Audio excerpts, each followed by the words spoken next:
Ang Philippine Air Force ay may 6 na airplane na ang tawag ay EMB 3410 Super Tucano.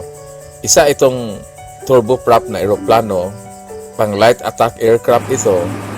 Siguro maraming nagsasabi na dapat kumuha na lang ng F-16. Kasi 6 ito na nasa Air Force ngayon. Siguro maraming nagsasabi na bakit itong ang kinuha, bakit hindi na lang F-16 kahit dalawa. Katumbas nito 6 na EMB Super Tucano. Pero bago tayo magpatuloy, huwag niyong kalimutan pindutin ang subscribe button para kayo ay laging updated.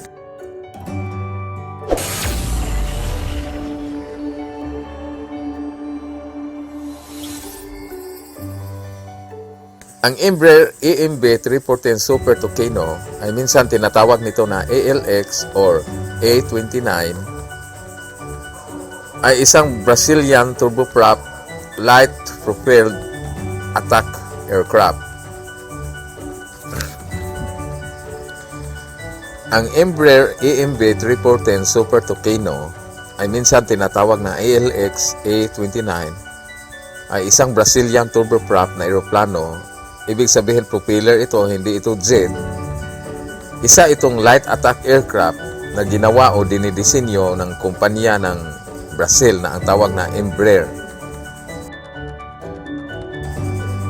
Ang EMB 3410 Super Tucano ay pwede magdala ng mga weapons gaya ng mga precision guided munition at ito'y sadyang dinidesign para sa mababang gastusin o tinatawag na low-cost system. At ito ay epektibo sa pag-operate lalo na sa mga tinatawag na low-threat environment kasi epektibo ito sa tinatawag nating pang-ground attack lalo na sa mga insurgency at mga terrorist threat. At ito din na eroplano nito ay epektibo din sa pagpatrolya ng ating mga coastal area at ating mga teritoryo o borders dito sa Pilipinas. Maganda din ito para sa tinatawag na reconnaissance, surveillance, and patrol.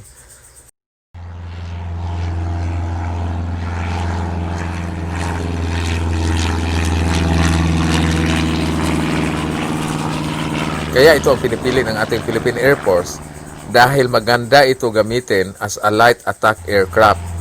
At subok na ito sa maraming mga operasyon sa ibang bansa, lalo na sa South America. At kaya nitong mag-intercept ng mga illegal aircraft na gustong pumapasok sa ating teritoryo. At epektibo din ito para sa pagpatrolya ng ating mga kaislahan o ating mga dispute territory na gustong sasakupin ng ibang bansa.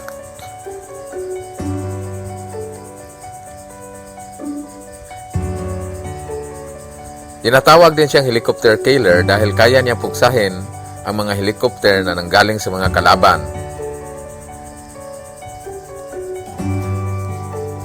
At ang eroplano na ito ay dinidesign para sa lahat ng mga temperature gaya ng malamig, mainit, or mga moisture or kahit anong weather condition. At kaya din niyang maglakbay kahit gabi. At hindi lang yon, kaya din niya maglanding sa maiksi at maliit na airfield.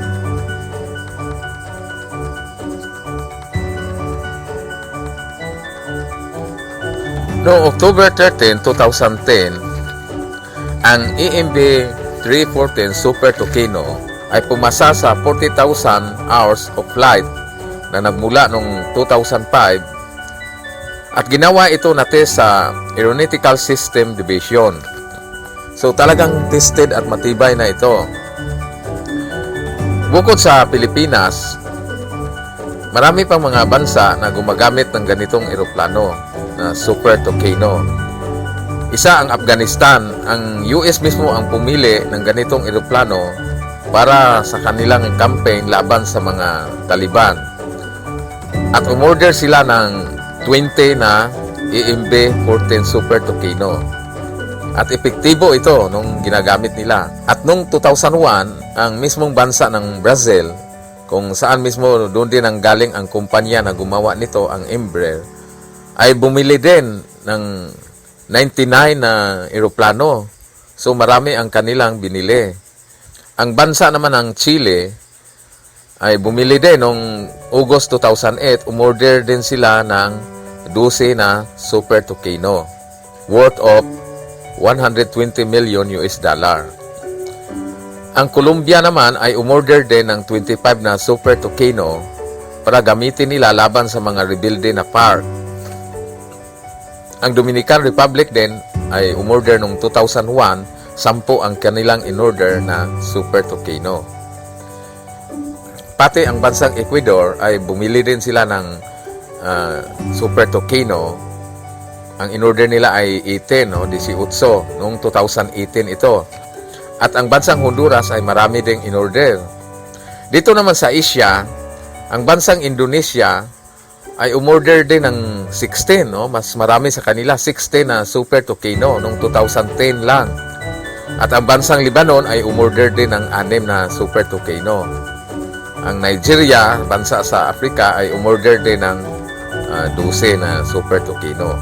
Tayo naman sa Pilipinas, mayroon tayong 6 na Super Tucano. Ang eroplano na ito, itong Super Tucano, ay nilagyan din ng isang malaking kampanya ng Boeing sa US, ay nilagyan din ito ng tinatawag na Space and Security Device. At nilagyan din ito ng tinatawag na Small Diameter Bomb para gagamitin kung gagamitin man ito for ground attack. At nilagyan din ito na tinatawag na Side-Looking Airborne Radar. At epektibo din ito para malocate ang ground target at iba pang mga digital precision. So ang eroplano na ito ay kahit medyo maliit lang ito pero kumpleto para ito sa mga high-tech na mga kagamitan o mga armas. Kaya naging paborito ito sa maraming mga bansa.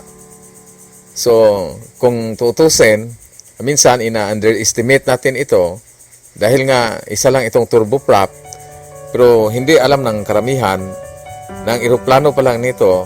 Kaya isa ito sa mga paborito sa Indonesian na gagamitin laban sa mga terrorist at mga insurgents. Dahil itong EMB 3410 Super Tucano ay napaka-epektibo ito gagamitin pang ground attack na minsan hindi kailangan ang mabilis o supersonic na mga jet fighter.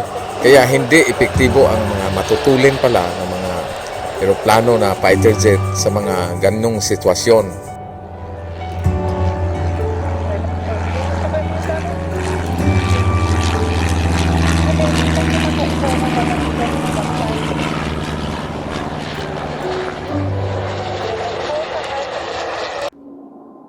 Pero itong mga slow turboprop gaya ng Super Tucano ay successful ito sa kanilang mga campaign at mga operasyon.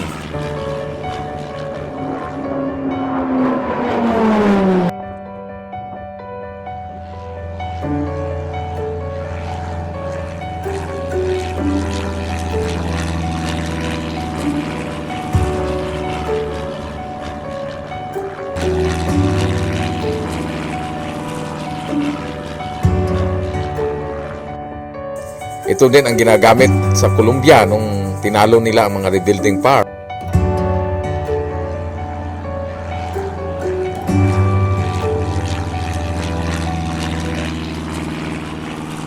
At sa iba pang bansa, lalo na sa Asia.